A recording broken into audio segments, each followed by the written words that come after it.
এই শোনো না, আমাদের অন্ধবিশ্বাস চ্যানেলটি যারা এখনো সাবস্ক্রাইব করেননি, প্লিজ সাবস্ক্রাইব করে দাও। আর অল্প কিছু সাবস্ক্রাইবার হলে 1 লক্ষ পরিবার হবে। সবাই প্লিজ সাবস্ক্রাইব এবং বেশি বেশি শেয়ার করে দাও প্লিজ। সত্যি চলে যাব? যুবক বেশ করে চাইলো মেয়েটাকে মুখের ওপর না বলে দিবে। জবাব গুছিয়ে সে গলা অবধি আওয়াজও এসেছে তার। তবে মাঝপথে গলাটায় আবার কি হলো কে জানে। কেমন হুট করে কথাটুকু আটকে নিল আপনা আপনি। যুবক ভারী অবাক হলো নিজ কাণ্ডে। খানিকটা বিরক্তিতে ভ্রুদয়ের মাঝে গোটা কতক ভাঁজ পেলে ধীর পায়ে এগুলো দেয়ালের পানে। তৎক্ষণ মেয়েটার হাসি হাসি মুখপানে স্থির দৃষ্টে চেয়ে থাকতেই গোটানো ভ্রুদয় আপনা আপনি শিথিল হতে লাগলো তার। কঠিন মুখাবয়ব থেকে এক মুহূর্তেই সরে গেল সকল বিরক্তি। যুবক সমুদ্রের ন্যায় শান্ত এ পর্যায়ে নিজ অজান্তে দেয়ালের ওপর এক হাত তুলে যেই না সপ্তদশীর প্রতিচ্ছবিতে ছুঁতে যাবে, ঠিক তখনই যুবকের মানসপটে দেয়ালের অপর পাশে আচমকা ফুটে উঠল এক অপ্সরার রক্তাক্ত নিথর দেহ। পা দুটোয় আলতো রাঙানো, তার কপালে বধূ সাজ। সহসা এক ঝটকা খেল যুবক।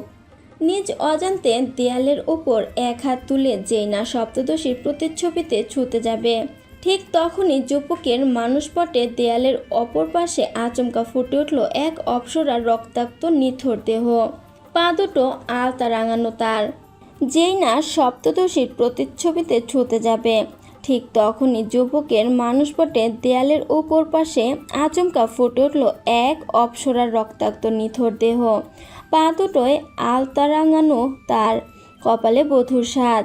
সহসা ঝটকা খেল যুবক। তখনই হতভম্বতায় পিছিয়ে গেল দু কদম।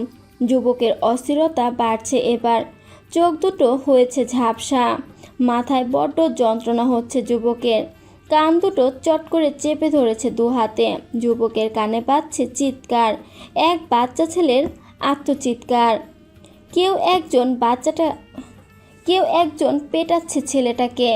বাচ্চাটা ক্ষুধায় কাতরাচ্ছে, অথচ কতগুলো পাষণ্ড বাচ্চাকে শুধু শুধু মারছে। মুগ্ধ অস্থির, নিজের বোধ হারিয়ে কাঁপছে ভীষণ। এক হাত সামান্য উঁচিয়ে কাঁপা কাঁপা কণ্ঠে আনমনে বলে যাচ্ছে, ওকে খাবার দাও, ওকে মেরো না, আরে মরে যাচ্ছে তো। শুনছে না কেউ শুনছে না কেউ বাচ্চাটার কান্না এখনও তো শুনতে পাচ্ছে মুগ্ধ। সে কেমন টলতে টলতে হুট করে বসে পড়ল মেঝেতে। দু হাতে নিজের বলিষ্ঠ দেহটা খানিক ঝাপটে রেখে কাতরাচ্ছে যুবক। কি কাণ্ড দেখো! যুবকের কষ্ট থোড়াই কমছে তাতে। মুগ্ধ আর সময় নষ্ট করেনি। তখনই কাঁপতে কাঁপতে ছুটে গেল নিজ ডেস্কে।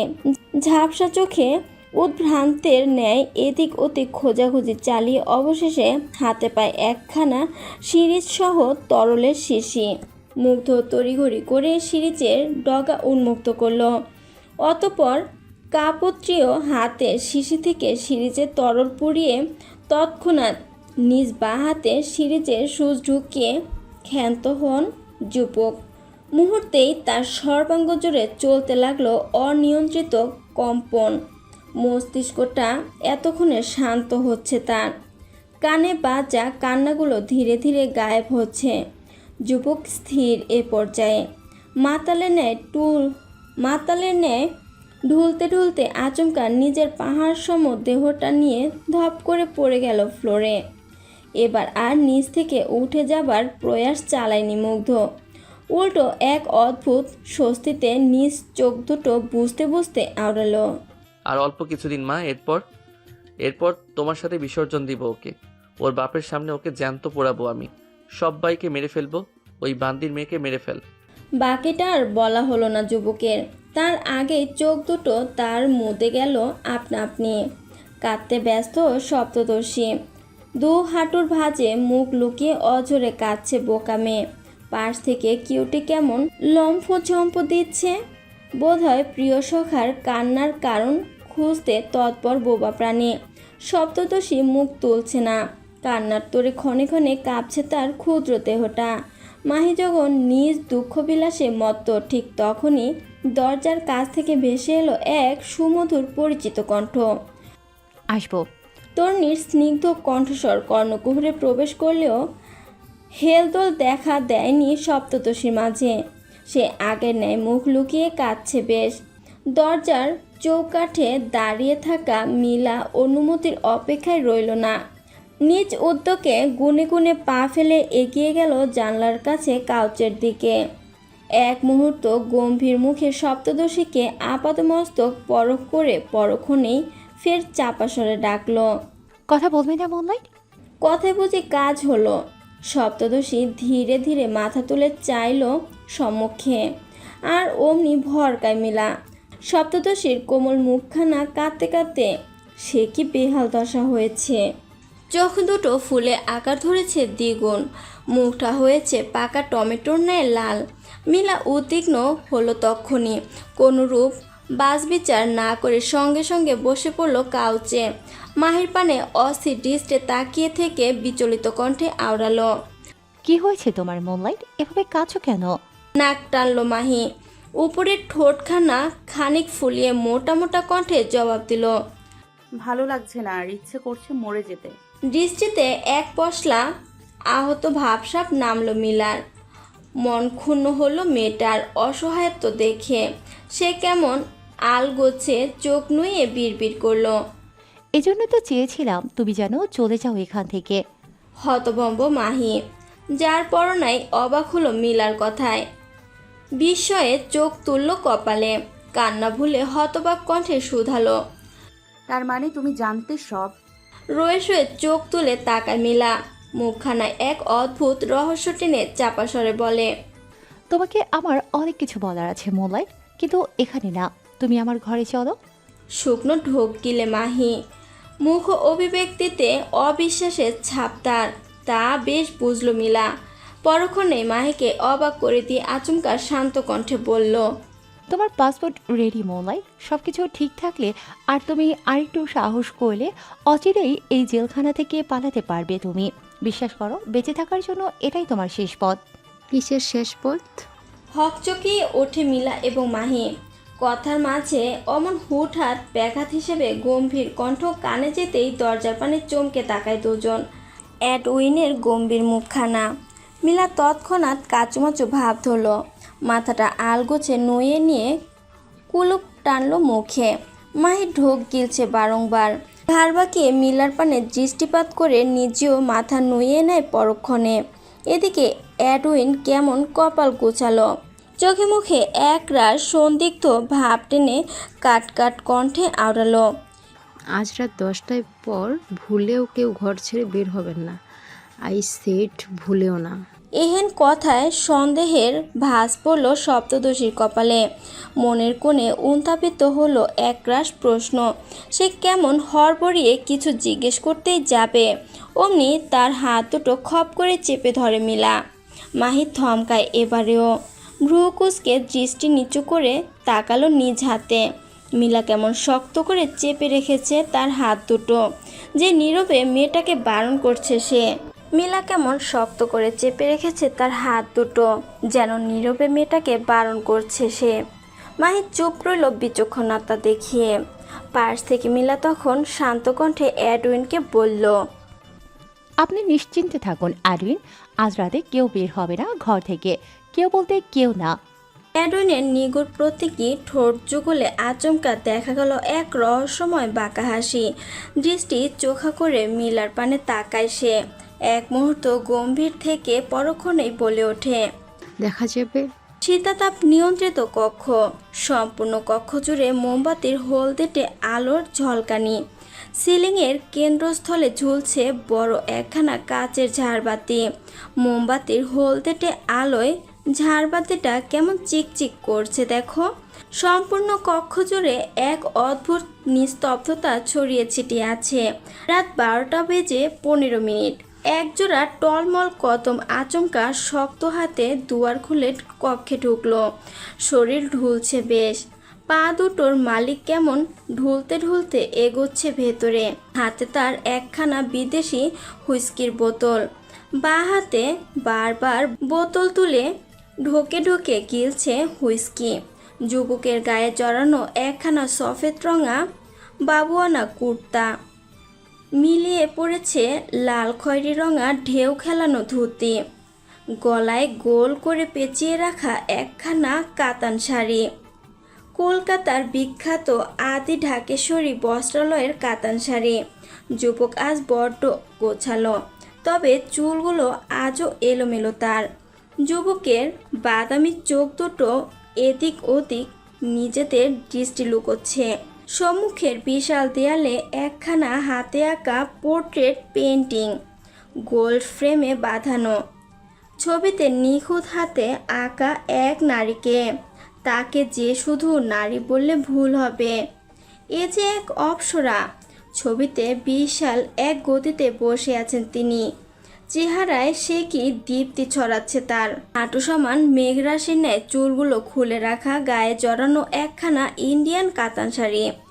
অপ্সরার ঠোঁটের কোণে ঝুলছে এক অসাময়িক হাসি। তিনি হাত উঁচিয়ে ডাকছেন বোধহয় কাউকে। একটা ছোট্ট বাচ্চা, এই তো বয়স বোধহয় 4-5 হবে। সে কি সুন্দর আজ্ঞাকারী ন্যায় মায়ের পায়ের সামনে 2 পা ভাঁজ করে বসে আছে। এক দৃষ্টে সে দেখে যাচ্ছে তার অপরূপা মাকে। যুবক রয়ে শুয়ে নিজের বাদামি দৃষ্টিজোড়া তাক করলো অদূরের দেয়াল জুড়ে ঝুলন্ত ছবির পানে। মুহূর্তেই অপরাধীর ন্যায় জিভে দাঁত কাটল যুবক। এক অদ্ভুত ভঙ্গিমায় মুচকি হাসতেই তার বাদামি চোখ দুটো কেমন হেসে উঠল তার সঙ্গে। যুবক আজ নিজের চিরচেনা শক্ত খোলস ছেড়ে সাধারণ হয়ে উঠেছে। এই একটি রাত, বছরে শুধু এই একটি রাতের জন্য সে শ্যাডো মনস্টার থেকে অধীর রায়ে আবির্ভূত হয়। আজও তাই। অধীর 2 পা ভাঁজ করে বসলো মেঝেতে, হাতের হুইস্কির বোতলটা শব্দ করে রাখলো পাশে। পরক্ষণে ছবির ওই অপরূপার পানে তাকিয়ে অপরাধী কণ্ঠে বলতে লাগলো, সবসময় খেতে খেতে অভ্যস্ত তো, না খেলে মাথা ঠিক থাকে না আম্মা। আপনার সামনে খাচ্ছি তাই আগেই ক্ষমা চেয়ে নিচ্ছি। থামলেন যুবক। আলতো হাতে মাথা চুলকে কথা গোছাতে তৎপর হলো বেশ। বুকটা কাঁপছে তার। কি থেকে কি বলবে তাও খুঁজছে সে।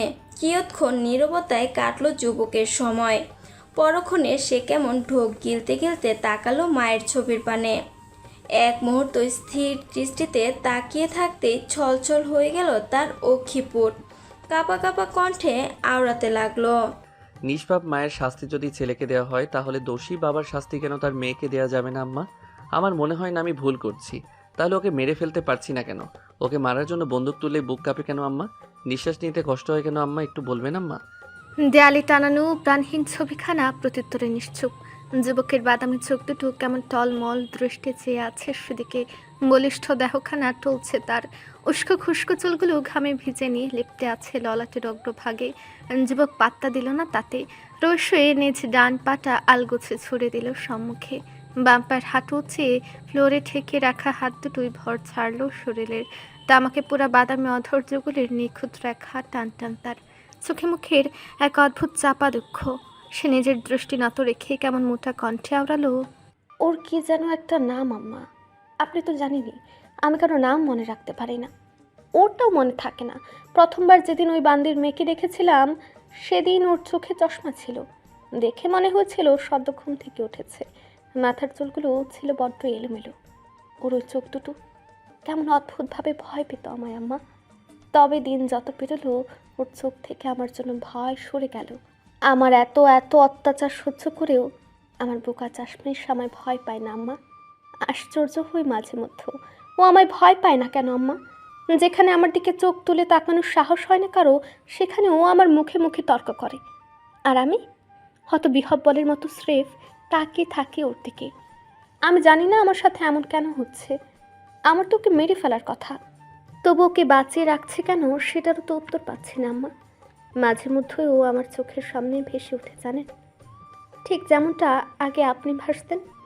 কিন্তু আপনি এমনটা ভুলেও ভাববেন না যে আমি ওর প্রতি দুর্বল। উহুম, ওই বান্দির মেয়ের প্রতি আমার কোনো দুর্বলতা নেই। হ্যাঁ মানছি, ওর দিকে কেউ চোখ তুলে তাকালে আমার সহ্য হয় না। কীভাবে বা হবে বলুন? নিজের কোনো কিছুর প্রতি অন্য কারো দখলদারিত্ব যে আমার সহ্য হয় না। হোক না সেটা আমার পছন্দের কিংবা অপছন্দের, তবু সেটা আমার তো। তাহলে আমার জিনিসপত্রের দিকে অন্য কেউ চোখ তুলে তাকাবে কেন আম্মা? বোবা ছবি এবারেও নিশ্চুপ। যুবক ঘন ঘন নিঃশ্বাস ফেলে চোখ মুদল খানিক। মুহূর্তেই চোখ বন্ধ, চোখের পাতায় আবছা আবছা ভেসে উঠল অতীতের বিষাক্ত কিছু স্মৃতি। অপসরাকে পোড়ানো হচ্ছে, আগুনের হিংস্র উত্তাপে ঝলসে যাচ্ছে রমণীর পাতলা ত্বক। 6 বছরের নাদুস নুদুস বাচ্চাটা হাও মাও জোরে কাঁদছে ঘরের চৌকাঠে দাঁড়িয়ে। সে কেমন হাত পা ছুটছে দেখো। 4টে বলিষ্ঠ কায় লোক শক্ত হাতে আটকে রেখেছে ছোট্ট ছেলেটাকে। কেউ একজন মুখ নামিয়ে তার কানের কাছে ফিসফিস করে বলছে, মা, এবার আমার ডাক দেখি উঠে কিনা, ডাক ওই বেশ্যাকে। তখনই নিজ কান দুটোর উপর হাতের তালু চেপে ধরে মুগ্ধ। রুক্ষ আঙ্গুলের চাপায় কচলে ধরে কানের পাতলা আবরণ। ভাব এমন, যুবক বুঝে এক্ষুনি ছিঁড়ে ফেলবে তার কান দুটো। থরথর করে কাঁপছে বলিষ্ঠ পুরুষের পাহাড় সম দেহ। সুশ্রী গৌরবর্ণা মুখখানা রং ধরেছে লালাভুয়া আবরণে। অপূর্ব সৌন্দর্যে মণ্ডিত গলার উঁচু হাড়খানা সামান্য নাড়িয়ে যুবক ঢুক গেলছে শুষ্ক। কাপা কাপা কণ্ঠে অনবরত আওড়াতে লাগলো, না না, আমার আম্মা খারাপ না আম্মা, আপনি চিন্তা করবেন না, আমি ওদের বিশ্বাস করি না। কণ্ঠস্বর কাঁপছে মুগ্ধের, বুকটা করছে চিনচিন। কান দুটোই এখনো বাজছে অতীতের তীক্ষ্ণ কথাগুলো। কারা যেন গাল বাঁকিয়ে বলে যাচ্ছে, হায় হায়, ওর মতো বেশ্যা নাচনেওয়ালির অপবিত্র দেহটা এখানে পোড়াচ্ছে কারা? এ কেমন অলক্ষণে কাণ্ডলা! এই কে কোথায় আছিস? কলসি ভরে পানি ল। এই কালমুখী কলঙ্কিরে উঠা, সিসি, অপবিত্র করে দিল শ্মশানটা। শ্মশান ভিড়ের মাঝে দাঁড়িয়ে থাকা ছোট বাচ্চাটা কেমন অবুদ্ধির ন্যায় দেখছে সব। তার চোখের সামনে তোলা হচ্ছে আধবুড়ো মায়ের লাশ। ইস, সে কি বিভৎস দৃশ্য! বাচ্চাটা ভয়ে জ্ঞান হারাবে ভাব। ঠিক তখনই একখানা শক্তপোক্ত পায়ের সে আচমকা লাথি বসালো বাচ্চাটার বুক বরাবর। এহেন অতর্কিত আক্রমণে তখনই ভিড় ঠেলে পেছনে ছিটকে পড়ল নাদুস নদুস বাচ্চাটা। বুকের মাত্রাতিরিক্ত ব্যথায় ছটফটাচ্ছে নিষ্পাপ শিশু। তার মুখ গহ্বর থেকে কেমন অঝরে ঝরতে লাগলো লুফু। সম্মুখের নির্দয় মানব গটগটিয়ে এগিয়ে সে আচমকা পা তুলল নাদুস নদুস বাচ্চাটার গায়ে। নিজের বুট জুতোর মোটা পাটাতনে বাচ্চাটার প্যাট বরাবর পিষতে পিষতে কটমটিয়ে বলে, বেশ্যার ছেলে আর কতটুকু ভালো হবে?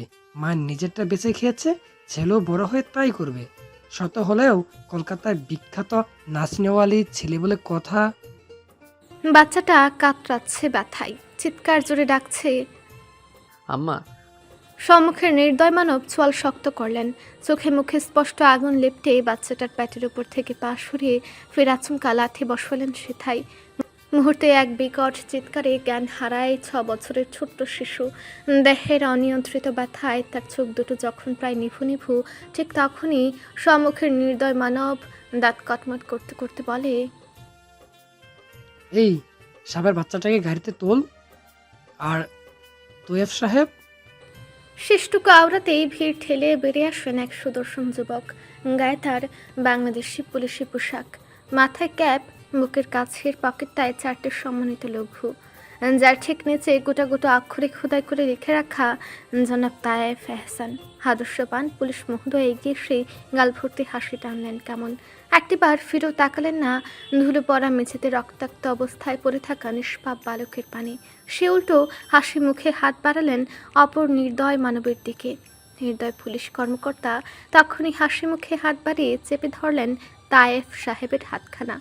ভরাট গদগদ কণ্ঠে শোধালেন, ধন্যবাদ আপনাকে। আপনি না থাকলে এই বেশ্যা আর এই নাগরকে ধরাই যেত না।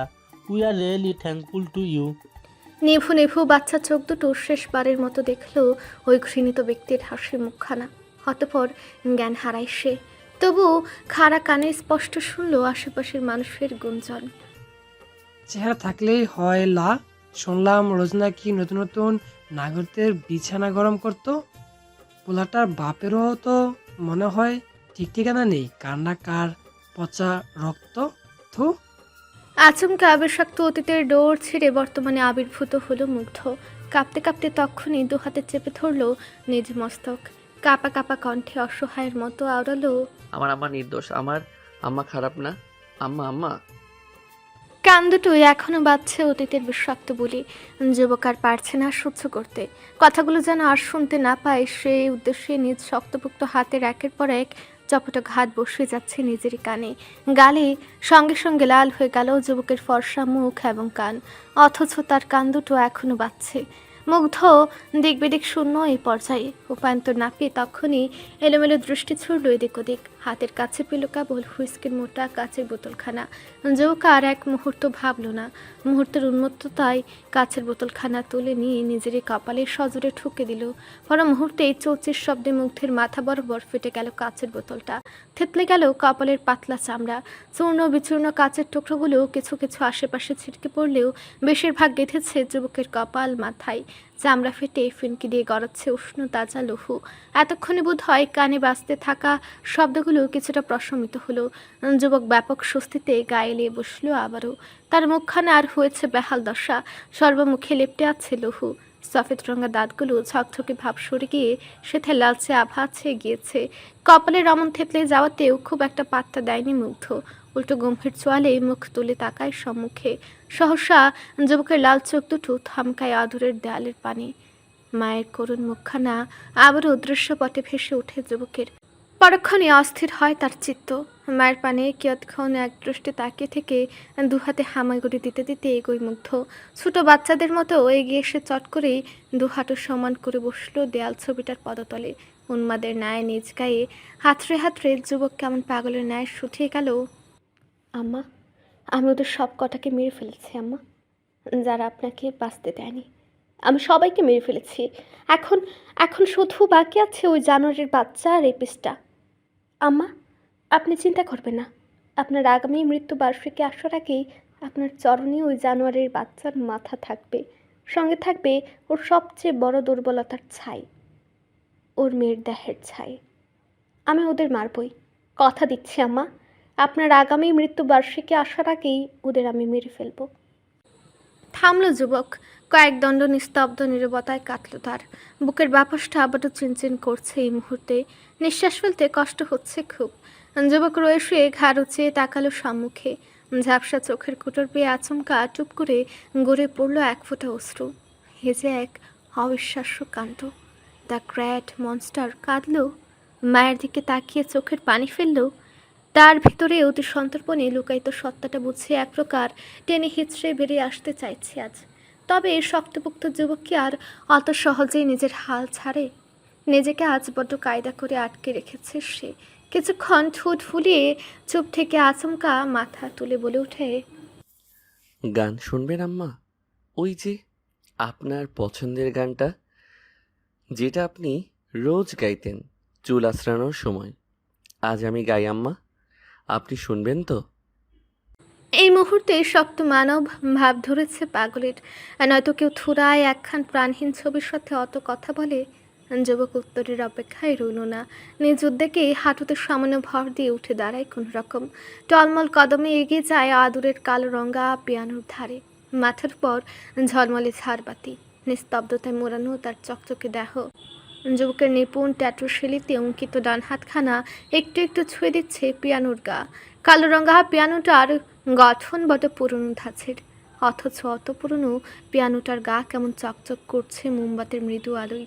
যেন কারো যত্নশীল হাত রোজ পরিষ্কার পরিচ্ছন্ন করে যায় প্রাণহীন বাদ্যযন্ত্রটাকে।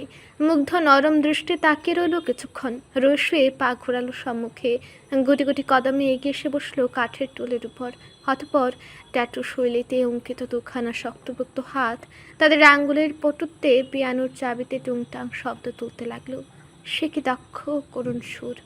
তার শূন্য কামরার প্রতিটি দেয়ালে বাজছে পিয়ানোর কান্না। ছলছল বাদামি চোখ দুটো আলগোছে দৃষ্টি উঁচিয়ে তাক করলো আদরের অপসরার ছবির পানে।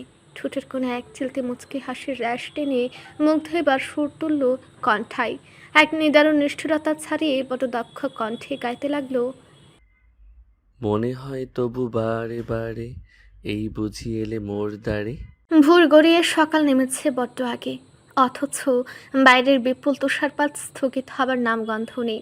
আকাশের বুক ছিঁড়ে তুলোর মতো হালকা সাদা কণাগুলো ধীরে ধীরে ছড়ে পড়ছে ধরনীর বুকে। বিশ্বলাকার কাজ খাড়া ঘরটার চারদিকে ধূসর সাদা আলুর আবছা আস্তরণ।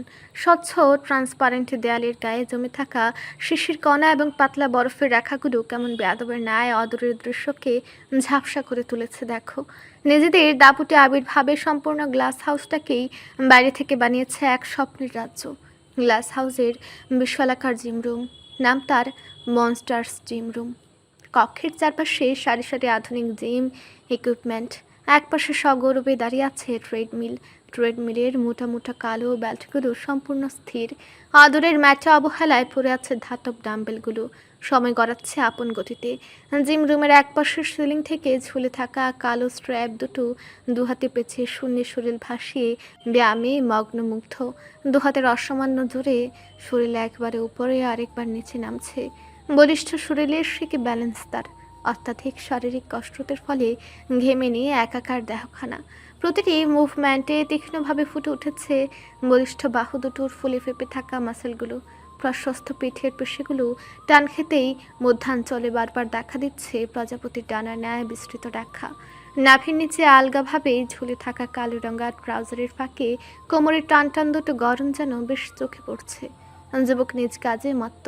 ঠিক তখনই জিম রুমের স্বচ্ছ কাচের দরজা ঠেলে ভেতরে প্রবেশ করলো অ্যাডুইন। গম্ভীর মুখে পা বাড়ালো মনস্টারের দিকে। মধ্যকার দূরত্বের ফারাক বেশ খানিকটা রেখে সময় নিয়ে স্থির হলো তার পা দুটো। গম্ভীর মুখে কণ্ঠে আওয়াজ তুলে বলল, মনস্টার, গত রাতে প্যালেসে যে দুটো জাহাজ এসে থেমেছিল বর্ডারের, সেগুলো এখনও নিজেদের দখলে নিবে কিনা তা জানতে চাচ্ছে ডিলার্স। আপনার অর্ডারের কনফারেন্স শুরু হয়েছিল আরও ঘন্টাখানেক আগে, বাট আপনি আসেননি। ডিলার্স আর সিল্ড ওয়েটিং ফর ইউ। কসরতে মগ্ন মুগ্ধ অ্যাডুনের এহেন কথা কর্ণকুহরে পৌঁছানো মাত্রই কপালের সূক্ষ্ম রেখায় ভাঁজ পড়ল তার। ঘরমাক্ত মুখবাবে দেখা মিলল চরম অসন্তোষ। যুবক নিজ কাজ অব্যাহত রেখে গমগমে গলায় ভীষণ কনফিডেন্সের সাথে বলে উঠল, ওদের বলে দে অ্যাডউইন, ওদের বাপ এখন ওয়ার্কআউটে ব্যস্ত। শত হলেও এমন একটা হ্যান্ডসাম বডি আমার, জানিয়ে আমি কিন্তু মোটেও অবহেলা পছন্দ করি না। সো ওদের বল ওয়েট করতে। Monster is busy now. নতমস্তকে মিটমিটিয়ে হাসলো অ্যাডুইন। মনস্টারের প্রত্যুত্তরে মোটেও দ্বিধা দ্বন্দ্বে পড়েনি যুবক। সে বেশ জানে মানুষটা বড্ড ফিটনেস ফ্রিক। তার উপর নিজের এমন বলিষ্ঠ দেহ নিয়ে কনফিডেন্স তো আছেই। গায়ের উপর পাতলা মলিন শাল, হাত দুটো ঢেকে আছে শালের নিচে। তরুণীর সুশ্রী মুখখানা বড় ফ্যাকাশে, সেথায় ভার ছাপ স্পষ্ট। বুকের মাঝে এক অদ্ভুত কাপড় নিয়ে সে এগোচ্ছে সতর্ক পায়ে। 3 তলার প্রশস্ত করিডোর দিয়ে হাঁটছে তরুণী। বারবার ঘাড় ঘুরে তাকাচ্ছে এদিক ওদিক। আর 5 কদম এগুলোই মাহির রুম। তরুণীর ভীত কদম ক্রমশ অগ্রসর হচ্ছে সেদিকে। ভারী দরজার সামনে দুজন গম্ভীর মুখ সশস্ত্র রক্ষী করা নজরদারিতে নিয়োজিত। মিলা ভয়ে ভয়ে কদম থামালো মাঝপথে। শুকনো ফাঁকা ঠুক গেলে জড়সড়ভাবে ধরল পরক্ষণেই। মেয়েটা আজ বড় অস্থির। মুখখানায় লুকিয়ে আছে একরাশ লুকোচুরি, যেন খুব বড় কিছু লুকোচ্ছে সে। মিলা সামলায় নিজেকে। বাহাতের মধ্যমা এবং তর্জনীতে ক্রস বানিয়ে নিজের কনফিডেন্স বাড়ানোর উদ্দেশ্যে বিড়বিড়ে বলে, ওহ জিসাস, গিভ মি স্ট্রেংথ। বাক্যটুকু ম্যাজিকের মতো কাজ করলো মিলার উপর। মনে মনে ভীষণ আত্মবিশ্বাস জুগিয়ে মেয়েটা এগুর সম্মুখে টলমল পায়ে মাহির ঘরের দরজার সামনে এসে দাঁড়াতেই গায়ের দুজন কেমন তীক্ষ্ণ দৃষ্টিতে তাকায় তার পানে। মিলা ভরকায়। গায়ের শালটা খানিক টানতে টানতে ইতস্তত কণ্ঠে বলে, কি হলো? এভাবে তাকাচ্ছ কেন তোমরা? জিভহীন লোক দুটো স্রেফ তাকিয়ে রইলেন নীরবে। চোয়ালের রেখা টান টান করে ফুটিয়ে পরক্ষণে সরে দাঁড়ালেন দরজার দুপাশে। মিলা তৎক্ষণাৎ ছটফট কদমে ঢুকলো ঘরে। বুকের কাছে দুহাত চেপে ফুস করে নিঃশ্বাস ফেলল মানবী। রয়ে শুয়ে দৃষ্টি ঘোরালো পুরো ঘরময়। তবে ওমা, ঘরে যে মাহি নেই। এত সকালে মেয়েটা আবার কোথায় গেল? দুশ্চিন্তায় কপালে গোটা কতক ভাঁজ পড়ল মিলার। মুখটা খানিক গম্ভীর করে গায়ে জড়ানো শালের নিচ থেকে আলগোছে বের করে আনে একখানা ভিন্টেজ ব্যাপারের খামের দিকে কিয়ৎক্ষণে এক দৃষ্টিতে তাকিয়ে থেকেই বিড়বিড়ায় মিলা। কোথায় তুমি মোনলাইট? পাগলটা যে তোমার চিন্তায় দিশেহারা।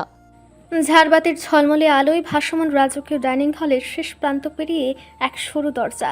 একদিকে বিশালাকার ডাইনিং টেবিল জুড়ে সোনালি আসবাব আর চারিদিকে দেয়ালে রেশমি পর্দার আভিজাত্য।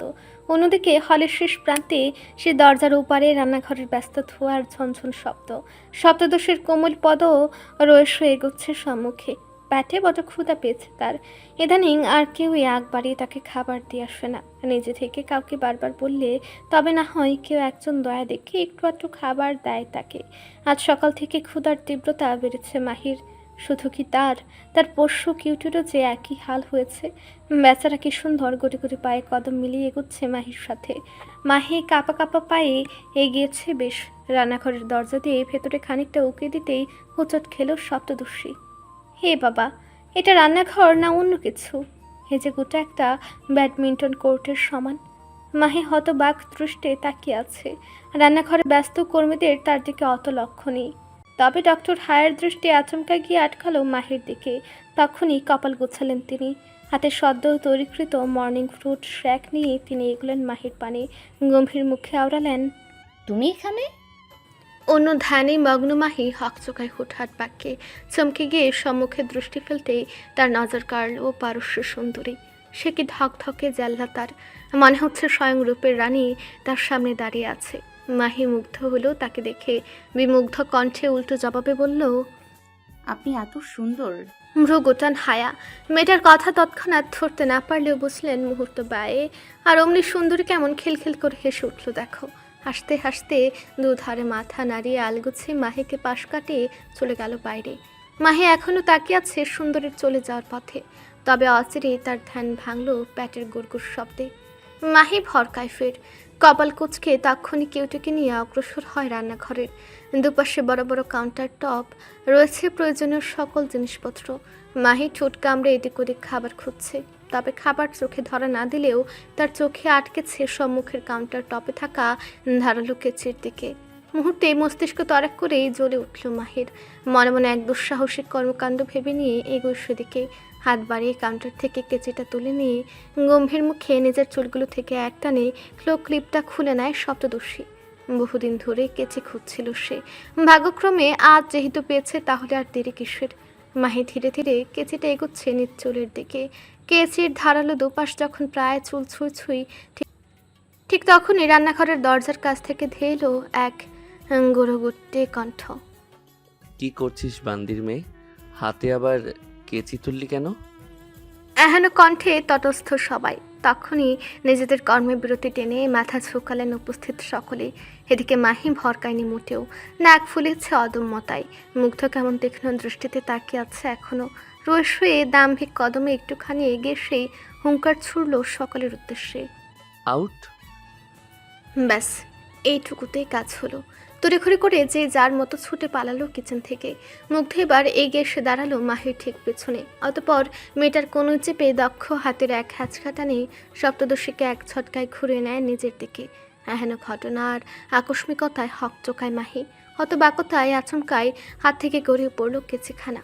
সম্মুখে দাঁড়িয়ে থাকা পাহাড় সম ব্যক্তির বুক বরাবর মাহির মস্তক। সে বুঝি ঘাড় নোয়ানোর মুডে নেই।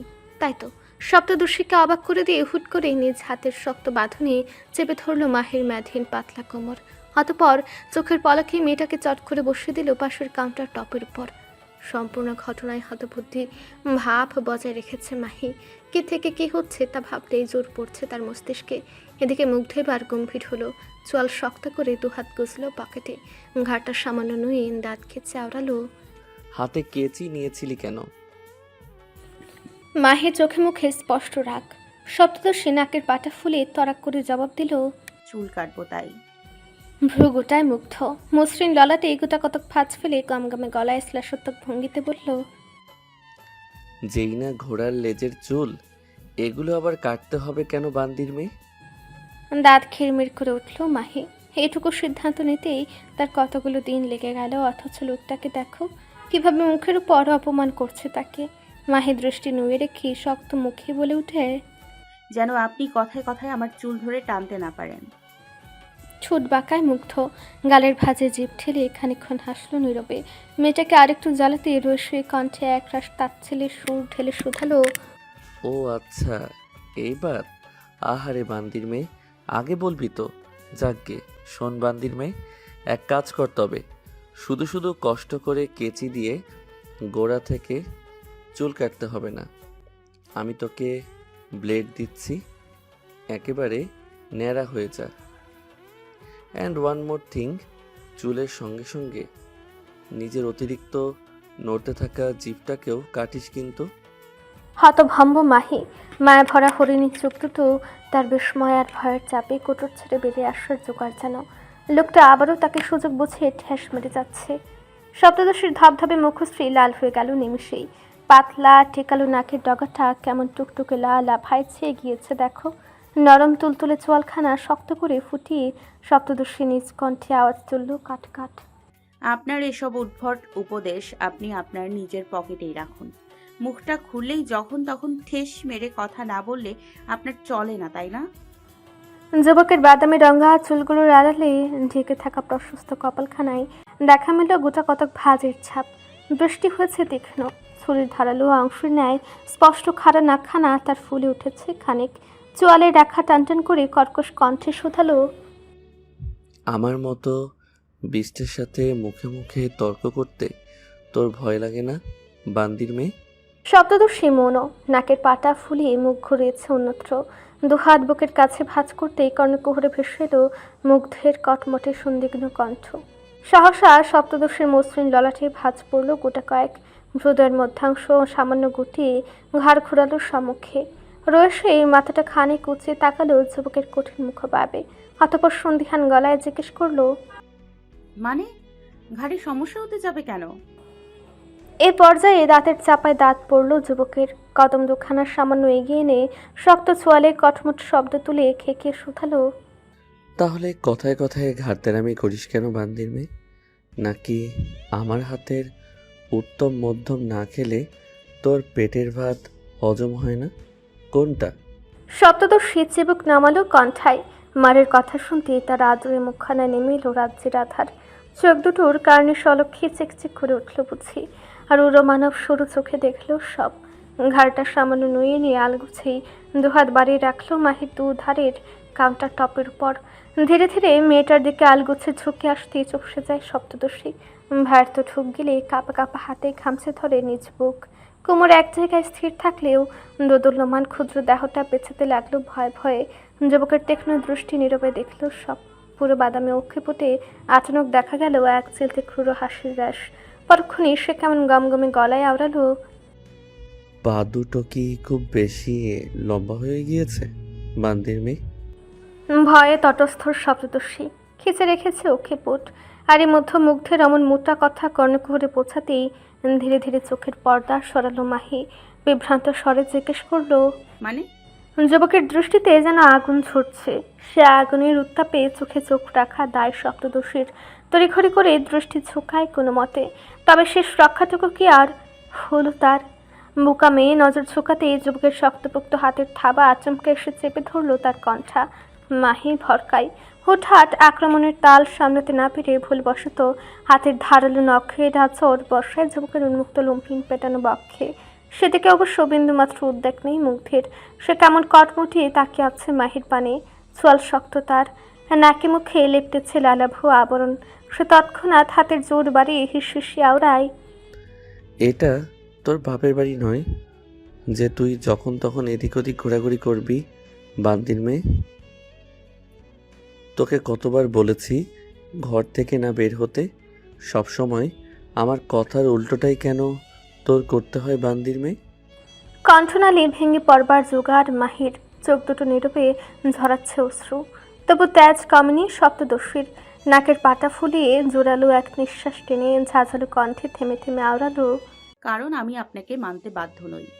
কথাটা বুঝি যুবকের মাথা ভর্তি উত্তপ্ত আগুনে এক কৌটা ঘি ঢাললো। সে কেমন তরাক করে জ্বলে উঠল দেখো। এক ঝটকায় সপ্তদশী নরম কণ্ঠা ছেড়ে দিয়ে আচানক এক হিংস্র চপটক হাতে পৃষ্ঠ করলো মাহি নরম তুলতুলে কপল। মুহূর্তেই গাল বাঁকে কাউন্টার টপের উপর আছড়ে পড়লো সপ্তদশী। চোখ দুটো তার সঙ্গে সঙ্গে ঝাপসা দেখতে লাগলো সবকিছু। মাথাটা ঘুরছে ভন ভন করে, কানে উঠছে মাছি। গালটা বুঝে এক্ষুনি খুশি পড়বে পড়বে অবস্থা বেচারির।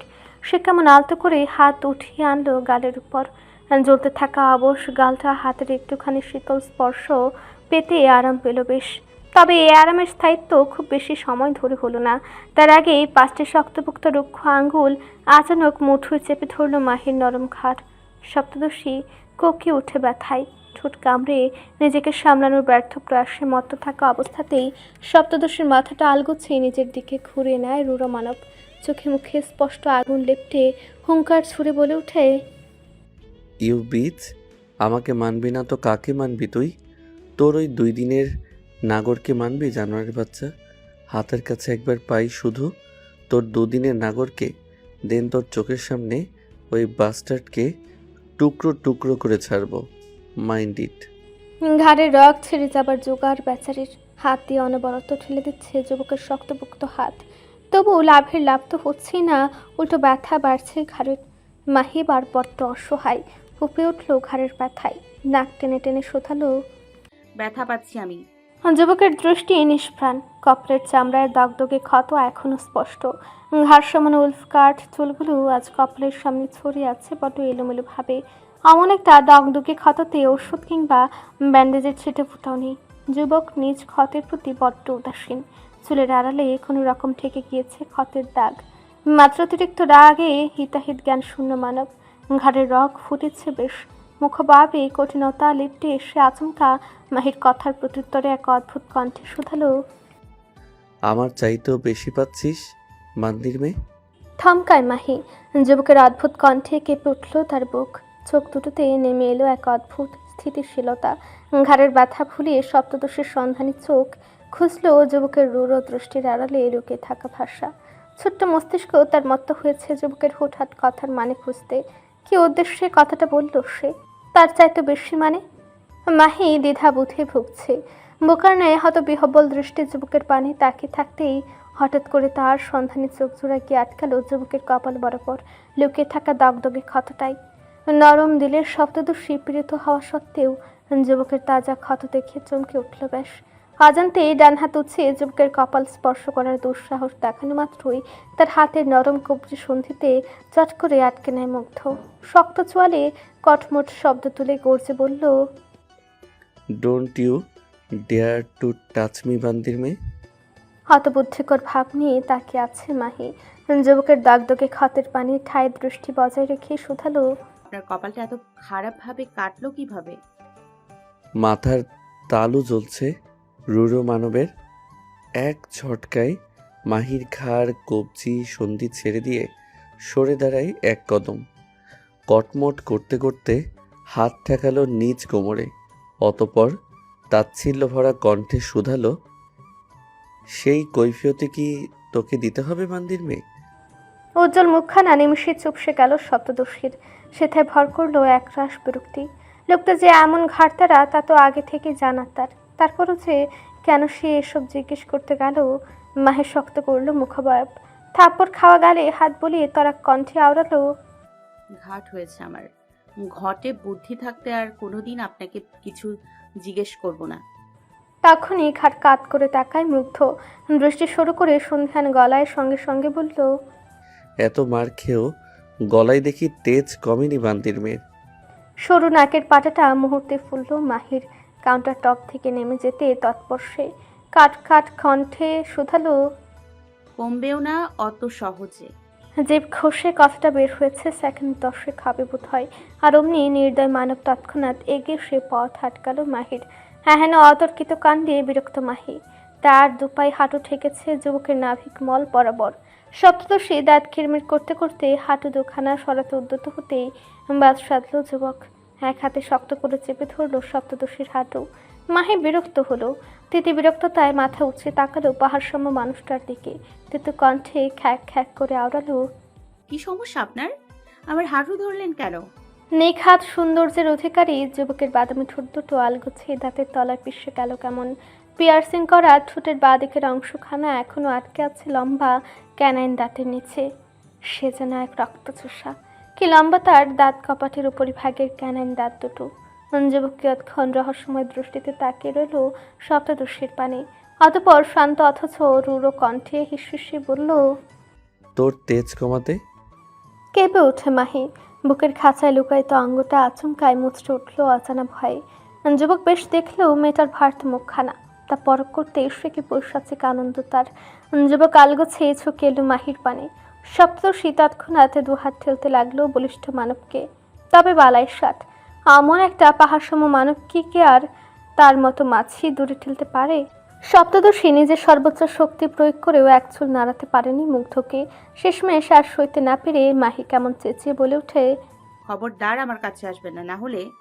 বাকিটা কণ্ঠ অব্দি আসার আগে আটকে গেল সপ্তদর্শীর।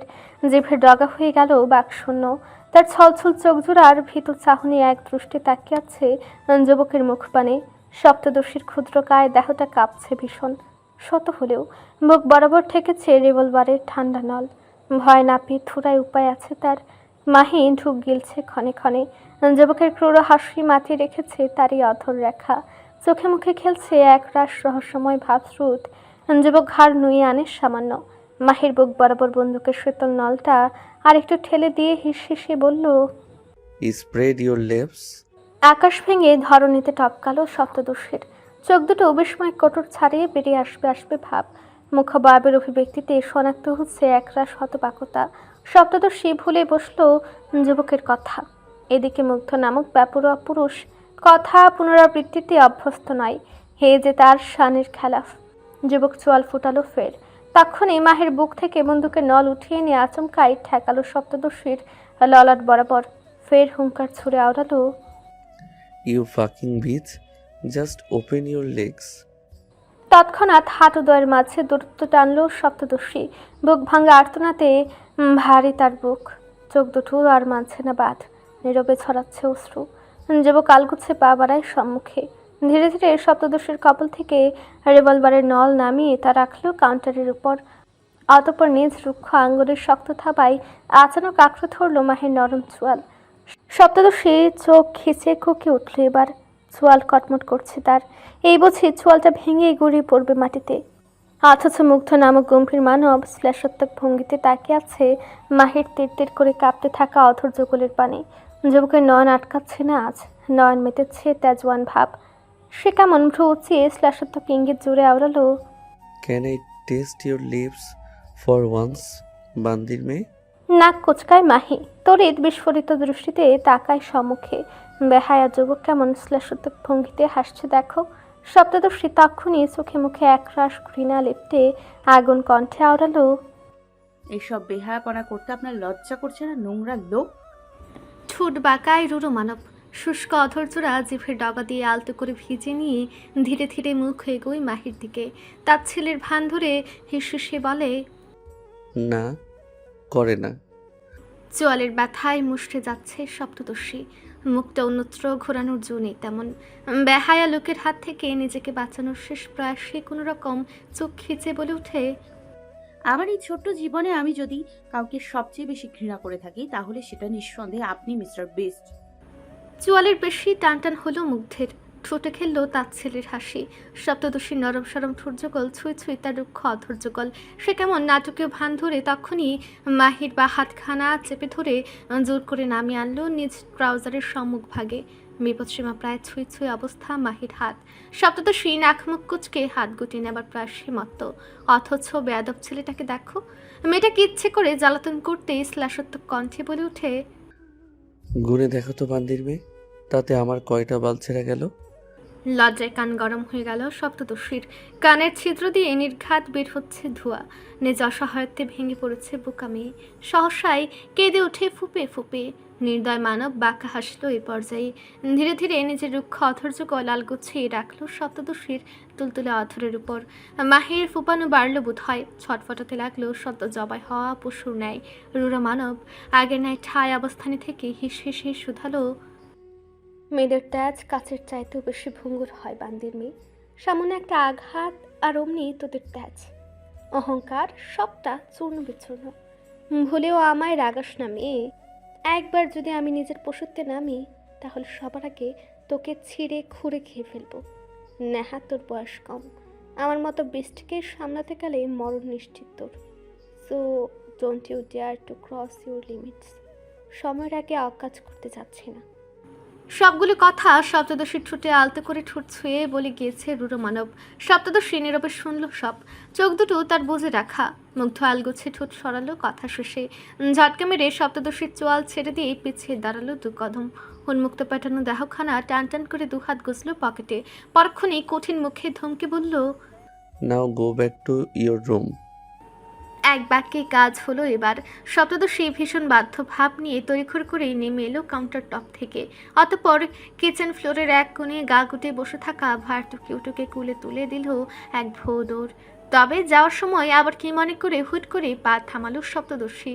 বোকার ন্যায় ঘাড় বাঁকিয়ে পেছনে ঘুরতেই চোখাচোখি হলো রুরো মানবের সাথে। রুরো মানব ঘাড় সামান্য কাত করে ঠোঁট কামড়ে রেখে এক দৃষ্টে তাকিয়ে আছে তার দিকে। মাহি ভরকাই শুকনো ফাঁকা ঢুক গিলতে গেলে হুট করে দেখলো যুবক বা হাত বের করেছে পকেট থেকে। রসুয়ে বা হাতের মিডল ফিঙ্গার উঁচে মেয়েটাকে দেখিয়ে দিয়ে হিসহিসে বলে উঠে, ফাক ইউ বান্দির মেয়ে। বেয়াদব ছেলের বেয়াদবি দেখে গা গুলি ওঠে মাহির। নাক মুখ সিটকে তক্ষুনি চলে গেল কিচেন থেকে। সপ্তদশী দৃষ্টি সীমানার বাইরে যেতেই রং পাল্টালো যুবকের মুখ। সেথায় এবার ভর করলো ক্রূরতা। দাঁতে দাঁত চেপে হিসহিসে যাচ্ছে মুগ্ধ। শক্ত হাতে ঘাড় টলতে টলতে বিড়বিড়িয়ে আওড়ালো, ফাক অফ। থরথর করে কাঁপছে মির্স। নত মস্তকে হাঁটু গেড়ে মার্বেলের মেঝেতে বসে আছে সবাই। অদূরের উচ্চ গতিতে পায়ের উপর পা তুলে বসে আছে মনস্টার। ডান হাতে তার একখানা স্নাইপার, যার তল ঠেকেছে ফ্লোরে। যুবক বা হাতে সিগারেট চেপে ধরে টান বসাচ্ছে ক্ষণে ক্ষণে। মুখ ভর্তি সিগারের কলুষিত ধোঁয়া উঠছে মুখমণ্ডলের চারপাশে। গদি হতে খানিকটা দূরে দাঁড়িয়ে আছে অ্যাডুইন। গম্ভীর দৃষ্টি তার মেয়েদের দিকে নিবদ্ধ। প্রায় বেশ কিছুক্ষণ পর কাবনার নীরবতা ভেদ করে মনস্টার শব্দ তুলল কণ্ঠায়। গমগমে গলায় আওড়ালো, মেয়েটার ঘরে খাবার দিয়ে আসিসনি কেন? মেয়েরা সব কাঁপছে। তাদের ভাষ্যমতে মেয়েটা মনস্টারের নিকট স্পেশাল। তার খাবার দাবারে কোনরূপ কমতি হলে মনস্টার নিশ্চয়ই কাউকে ছাড় দেবে না। তাই তো ভয়ের চোটে কেউ আর সাহস করেনি মেয়েটার খাবার আনা নেয়ার। এদিকে মনস্টারের কথা শোনার পরও সকলের মৌনতা দেখে চোয়াল শক্ত হলো অ্যাডুইনের। কোমরের পিঠে 2 হাত বেঁধে যুবক কঠিন গলায় ধমকে বলল, সবাই কি বোবা হয়ে গিয়েছিস? শুনতে পাচ্ছিস না মনস্টার কি বলছে? মেয়েদের মধ্য থেকে এবার আগ বাড়িয়ে কথা বলল মধ্যবয়সী এক রমণী। কাপা কাপা কণ্ঠে কোনো মতে বলতে লাগলো, আসলে মনস্টার, আমরা ভয় পেয়েছিলাম, ভেবেছিলাম আমাদের রান্না বা আমাদের দেওয়া খাবার যদি মিসের পছন্দ না হয় তখন তো আপনি আমাদের মেরে ফেলতেন, তাই। এখন কি না মেরে থাকবো? মেয়েদের কথা শেষ হবার সঙ্গে সঙ্গে মনস্টারের গমগমে কণ্ঠ শোনা গেল। তক্ষুনি কেঁপে ওঠে সবাই। মনস্টার নামক বলিষ্ঠ পুরুষ ঠোঁটের ফাঁকে সিগার গুজে রেখে স্নাইপার তুলল কাঁধে। অতঃপর স্নাইপারের লম্বা নল মেয়েদের দিকে ঘোরাতে ঘোরাতে ডান হাতে ট্রিগার চাপলেন নির্দয় মানব। পর মুহূর্তেই ঝনঝনানোর বিকট শব্দে কেঁপে উঠল কামরার প্রতিটি দেয়াল। বৃষ্টির ন্যায় গুলি বর্ষণে মুহূর্তেই নেতে গেল কয়েক জোড়া প্রাণ। সারা ঘরময় ছড়িয়ে ছিটিয়ে গেল লফুর দাগ। মার্বেলের তক্তকে ফ্লোর ভেসে গেল তাজা লফুর বহরে। প্রায় মিনিট 10 গোলা বর্ষণ চালিয়ে অবশেষে থামল মনস্টার। স্নাইপারের চৌকস ডাকাটা কেমন আগুনের ন্যায় লাল হয়ে গিয়েছে। মনস্টার আলগোছে তার কাঁধ থেকে নামিয়ে এক ঝটকায় ছুঁড়ে ফেলল মেঝেতে। ঠোঁটের কোণে গুজে রাখা সিগারটা ফের হাতে নিয়ে যুবক কেমন নির্লিপ্ত ভঙ্গিমায় ডাকল, অ্যাডুইন। এক ডাকে সাড়া দেবার মানুষ অ্যাডুইন। তৎক্ষণাৎ এগিয়ে এসে দাঁড়ালো মনস্টারের গদির পাশে। মাথাটা নুয়ে রেখেই অনুগত্যপ্রবণ কণ্ঠে বলল, জি মনস্টার। সিগারে লম্বা টান বসালো মুগ্ধ। রয়ে শুয়ে শটান হয়ে দাঁড়ালো বসা ছেড়ে। পরক্ষণে 2 হাত পকেটে গুজে যুবক পা বাড়ায় সম্মুখে। শূন্য পায়ে ফ্লোরে ভেসে থাকা উষ্ণ লুহুতে আলগোছে পায়ের তালু ডুবিয়ে রেখে দাঁড়ায় নির্দয় মানব। এহেন কাণ্ডে স্বস্তিতে শরীর থেকে সকল ক্লান্তি নেমে যাচ্ছে তার। যুবক সিগারে ফুঁক বসিয়ে হুঙ্কার ছড়ে বলে ওঠে, এখন থেকে ওর কোনো কিছু চাওয়ার আগেই যেন ওর হাতের কাছে সব চলে যায়, হোক সেটা খাবার অথবা অন্য কিছু। Got it? গম্ভীর মুখে উপর নিচ মাথা নাড়ায় অ্যাডুইন।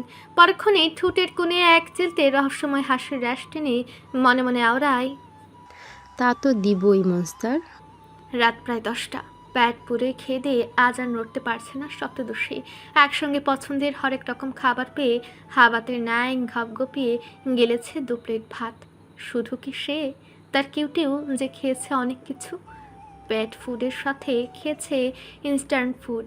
এতদিনে পেট পুরে খেতে পেরে সে কি আনন্দ মশাইয়ের। মাহি পুরো ঘরময় পায়চারি চালাচ্ছে। এক রাতেই যা খাবার খেয়েছে না, অত খাবার হজম হতেও তো সময় লাগছে বেশ। সপ্তদশী গুটি গুটি পায়ে হাঁটছে, সঙ্গে দৌড়চ্ছে তার কেউটি। দুজনের মধ্যে দেওয়া নেওয়া হচ্ছে ভিন্ন ভিন্ন কথা। ঠিক তখনই ঘরের দরজার কাছ থেকে ধেয়ে এলো এক তরুণীর সুমিষ্ট কণ্ঠ। আসবো মোনলাইট? পায়ের গতি থামলো মাহির। ঘাড় বাঁকিয়ে তাকায় পেছনে। দরজার কাছে মিলা কেমন অনুমতির আশ্রয় দাঁড়িয়ে থাকতে দেখে ভ্রু গোটায় সপ্তদর্শী। চোখ দুটো ক্ষুদ্র ক্ষুদ্র করে নিয়ে সন্দিগ্ন গলায় বলে ওঠে, অনুমতি নেবার কি আছে মিলা, চলে এসো। অনুমতি পেয়ে তবে ভেতরে ঢুকলো মিলা। গায়ে তার এখনো সকালের মলিন শাল। গম্ভীর মুখে গুনে গুনে পদচারণায় মিনিট দুয়েকে চলে এলো মাহির নিকট। এসে কোনরূপ বলা কওয়া ছাড়া আচমকা টেনে ধরলো মাহির নরম কবজি সন্ধি। এহেন হুটহাট কাণ্ডে অবাক মাহি। হতবাক চোখে মিলার পানে তাকাতেই মিলা তাকে এক প্রকার টেনে হিচড়ে নিয়ে বসালো বিছানায়। অতপর নিজে বসলো মেয়েটার পাশে। মাহি এখনো হতবাক নেত্রে তাকিয়ে আছে। ভ্রু গুটিয়ে গম্ভীর মুখে যে না কিছু বলতে যাবে, অমনি মিলা নিজ শালের ভেতর থেকে একখানা চিঠি বের করে এনে আলগোছে ধরিয়ে দেয় মাহির হাতে। মাহি হতভম্ব। পুরনো দিনের ভিনটেজ পেপারে তৈরি একখানা খাম। সে খামে আদৌ কি আছে তা জানতে কৌতূহলী মাহি। তৎক্ষণাৎ আগ্রহী দৃষ্টি তাকালো মিলার পানে। চোখে মুখে একরাশ হতবাকতা লেপ্টে সন্দিগ্ন কণ্ঠে আওড়ালো, কি এটা, কে দিয়েছে? মিলার গম্ভীর মুখে এতক্ষণে ফুটলো এক টুকরো মুচকি হাসি। সে আলগোছে ডান হাতে ছুঁয়ে দিল মাহির নরম গাল, যেখানে এখনো মনস্টারের থাপ্পড়ের আঘাত স্পষ্ট। মিলা এক দৃষ্টি কিয়ৎক্ষণ চেয়ে রইল মেয়েটার গালের দিকে। পরে মুহূর্তেই ছলছল হয়ে উঠল তার চোখ। মাহি তখন ফের জিজ্ঞেস করে উঠে, বললে না যে এটা কার চিঠি? ধ্যান ভাঙল মিলার। তড়িঘড়ি করে নিজের চকচকে দৃষ্টি লুকালো এদিক ওদিক। ভেজা চোখে আলতো হেসে শুধালো, তোমার পাগল প্রেমিক। কপালের ভাঁজ গাঢ় হলো সপ্তদশের। চোয়াল ফুটিয়ে আচমকায় হাতের খামটা ছুঁড়ে ফেললো মেঝেতে। পরক্ষণে গমগমে গলায় আওড়ালো, আমার কোনো প্রেমিক নেই মিলা। যখন তখন এসব উদ্ভট কথা আমায় না বললে আমি খুশি হব। মিলা ফের গম্ভীর হলো। সতর্ক দৃষ্টিতে ঘরের দরজার কাজটা পরখ করে ঘুরে তাকালো মাহির পানে। রয়ে শুয়ে চাপা স্বরে বলতে লাগলো, যে তোমায় নিজের প্রাণের চাইতেও বেশি ভালোবাসে তাকে তোমার পাগল প্রেমিক বলবো না তো কি বলবো মোনলাইট? তুমি হয়তো জানোই না, সে ছেলে একমাত্র তোমাকে এই নরক থেকে বের করতে নিজের জীবন ঝুঁকিতে ফেলেছে বারবার। এহেন কথায় যার পরনায় অবাক মাহি। সহসা ঘাড় ঘুরে তাকায় মিলার পানে। হতবাক কণ্ঠে বলে, মানে? মিলা ফের দৃষ্টি ঘোরায় দরজার দিকে। রয়ে শুয়ে সতর্ক হয়ে বসলো নড়ে চড়ে। নিজ উদ্যোগে মাহির ডান হাতটা টেনে এনে নিজ হাতের মুঠোয় চেপে ধরে। শুকনো অধৈর্যরা জিভ দিয়ে খানিক ভিজিয়ে বলতে লাগলো, এখন এত কিছুর মানে বলতে পারবো না মোনলাইট, শুধু এটুকু মনে রাখো এখানে আর বেশি দিন থাকা তোমার জন্য ঠিক না। যে কোনো দিন যে কেউ এসে তোমায় মেরে ফেলতে পারে, আর আমি বেঁচে থাকতে এমনটা কখনো হতে দেব না মোনলাইট। কিন্তু তোমার আগে আমার যদি কিছু হয়ে যায় তখন তখন আমি তোমায় কীভাবে সেভ করব বলো? তাই আমার এ দেহে প্রাণ থাকতেই আমি তোমাকে সহি সালামত এখান থেকে বের করে ছাড়বো। এহেন কথাগুলো যেন মাথার উপর দিয়ে যাচ্ছে সপ্তদর্শীর। তার চোখে মুখে অবোধের ছাপ স্পষ্ট। সে ভ্রু গুটিয়ে সন্ধিহান গলায় আবারও জিজ্ঞেস করলো, কে মারবে আমায়? ওই বিস্ট? মিলা আহত হাসি ফুটালো ঠোঁটের কোণে। আলতো করে মাহির গালে হাত বুলিয়ে ধরে আসা কণ্ঠে বলল, তুমি আপাতত যেখানে আছো এটা একটা নরক, যেখান থেকে কেবলমাত্র সেই বেরোতে পারবে যে কিনা শেষ পর্যন্ত বেঁচে থাকবে। ঠিক এই কারণে এখানকার প্রতিটি মানুষ একে অপরের মরণ চায়। ইতিমধ্যেই অনেকে এই কাজ করেছে। অবশ্য এই আদেশ স্বয়ং রুশদি কিং দিয়েছে। শোনো মুনলাইট। থামলো মিলা। শুকনো গলাটা খানিক ধূপ গিলে ভিজে নিয়ে কাঁদতে কাঁদতে বলল, তোমার প্রাণ সংকটে আছে মুনলাইট। মনস্টার জেনে বুঝে তোমায় এই প্যালেসে রেখে গিয়েছে। যদি কেউ তোমায় মেরে ফেলে তাহলে ওকে, না হলে সে নিজে মারবে তোমায়। অর্থাৎ তুমি মনস্টারের অধীনে থাকলে আজ না হয় কাল তোমার মরণ নিশ্চিত, যেটা আমি এবং মায়াঙ্ক কেউই চাই না। আমরা চাই তুমি অন্তত বেঁচে থাকো। মস্তিষ্ক ফাঁকা হয়ে গিয়েছে সপ্তদর্শীর। তার মতো ক্ষুদ্র মানুষটার প্রাণও যে এতটা সংকটে থাকতে পারে তা হয়তো কল্পনাতীত ছিল তার জন্য। মাহি থমকে বসে আছে। মিলার চোখ দিয়ে নীরবে গড়াচ্ছে অশ্রু। একখানা বড়সড় টিভি পর্দার সামনে দাঁড়িয়ে আছে মাফিয়া মনস্টার। এক হাত তার ট্রাউজারের পকেটে গুজে রাখা, আরেক হাতে হুইস্কির বোতল, আঙুলের ভাঁজে জ্বলন্ত সিগার। যুবক ক্ষণে ক্ষণে চুমুক বসাচ্ছে হুইস্কির বোতলে। তার বাদামি চোখ দুটো কেমন তীক্ষ্ণ দৃষ্টিতে তাকিয়ে আছে সম্মুখের টিভি পর্দায়। পর্দায় দেখা যাচ্ছে সপ্তদশীর ঘরের দৃশ্য। মিলা কাঁদছে, মাহি বসে আছে তার সম্মুখে। মেয়েটা বুঝি কেঁদে দিবে দিবে অবস্থা। তার হাতে একখানা চিঠি। মাত্রই মিলা উঠিয়ে দিয়েছে ফ্লোর থেকে। যুবক আগুন চোখে দেখছে সব। মাত্রাতিরিক্ত রাগে গজগজ করছে সে। মুখ ভরে ভরে গেলছে হুইস্কি। পেছন থেকে অ্যাডউইন তখন গম্ভীর মুখে বলে ওঠে, মনস্তার জাস্ট একবার আদেশ করুন, ওনাকে না আটকালেও উনি আবারও পালাবে। আপনি বললে আমি এক্ষুনি খুঁজে নিয়ে আসবো ওই ছদ্মবেশীকে। মনস্টার দাঁত কিরমির করছে। পকেট থেকে হাত বের করে এনে ঘাড় ডলছে অনবরত। সাপের ন্যায় ফুসফুস করতে করতে পরক্ষণই বলল, ওকে এখনই আটকে ফেললে আমি ওই বান্দির মেয়েকে প্রাণে মারবো কি করে? থামলেন রূঢ় মানব। টিভি পর্দা থেকে দৃষ্টি সরিয়ে গড়গটি হাঁটা ধরল উল্টো পথে। যাবার সময় কটমটি বলে গেল, অ্যাডউইন, গার্ডেনে একটা কবর খুঁড়ে রাখ আর প্যালেসের সিকিউরিটি কমিয়ে দে। ওই বান্দির মেয়ে যেদিন আবারও আমার প্যালেস থেকে পালানোর দুঃসাহস দেখাবে, সেদিনই হবে ওর আর ওর নাগরের জীবনের শেষ দিন। সো খেলতে দে ওকে। অ্যাডুন শুনল সব। মুহূর্তেই তার ছোয়াল হলো শক্ত। সে ফের টিভির দিকে চোখ রাখতে দেখল মিলা হেঁটে এসে দাঁড়িয়েছে ঝাড়বাতির নিচে। আচমকায় সে মাথা উঁচিয়ে তাকায় ক্যামেরা বরাবর। পরক্ষণে ঠোঁটের কোণে এক ছিলতে রহস্যময় বাঁকা হাসির র্যাশ টেনে আলগোছে নিজের চোখ থেকে অশ্রু মুছে নেয়। তারপর কেমন চোখ মেরে সরে যায় সেখান থেকে। অ্যাডুইন তখন কটমট করে বিড়বিড় করল, নিয়মিত ভালোবাসার গল্প শুনতে এবং পড়তে আমাদের অন্ধবিশ্বাস চ্যানেলটি সাবস্ক্রাইব করে পাশে থাকা বেল আইকনটি ক্লিক করুন। ধন্যবাদ সবাইকে।